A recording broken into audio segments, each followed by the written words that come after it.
one day somebody does something unspeakable to someone else, to someone you hardly knew, and you do something about it because you can. This story comes to us from ABC7. A high desert family is expressing shock and disbelief after a 34-year-old was shot and killed by San Bernardino County Sheriff's deputies last week. Nicholas Keith's car was left riddled with bullet holes following the shooting, which occurred on May 12th of this year, around 12:30 a.m. in the 32,000 block of Morse Lane in Lucerne Valley, a very small town. Keith's father said his son struggled with mental illness and questioned deputies' actions. He said, "They're officers. They trained for this. I think they just took the chicken way out," said Thomas Herrera. He said, "For them to come over and just shoot him, I don't think that was right." Remember, he's related to him. So he said, "I know my son would have cooperated, but it sounds to me like they didn't even give him a chance," said Nicholas's mother, Kimberly Keith. Now remember, they're related to him, so this could be, skewed opinions. According to Keith's girlfriend, the incident began after the two had an argument.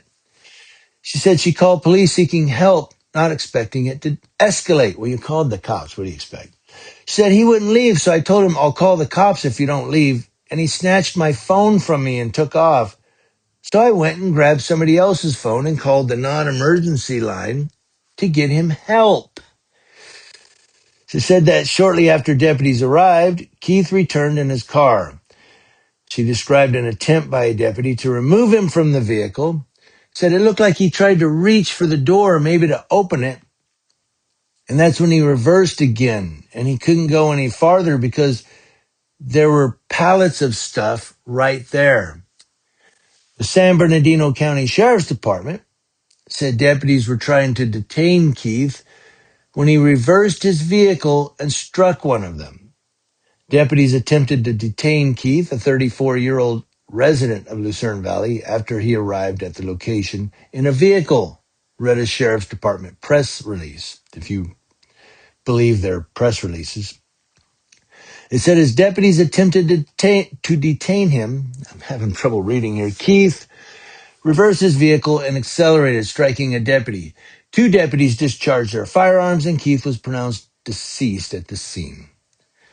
Now, attorneys representing Keith's family dispute that account. They say they're trying to pull him out. He's got a seatbelt on. They don't seem to acknowledge that, said attorney James Terrell. Terrell said deputies fired 15 shots during the encounter and questioned the department's version of events. He said the statement, I'm having problems with my eye, guys. He said the statement they're saying is if somebody was going to get hit in the rear, our witnesses say there was nobody in the back. We have a problem here. The California Department of Justice is investigating the shooting because Keith was unarmed. Said he was not posing a threat to any of the deputies on site. This was a situation where they escalated the situation. They overreacted, and they should have never used lethal force. That's attorney Sharon Brunner. The investigation remains ongoing, and they're going to justify it. They'll justify it. San Bernardino County Sheriff's Department said 2 deputies were hit. The family says nobody got hit. Nobody was even back behind the car. What do you guys think? Give me your opinion. I want to hear from you.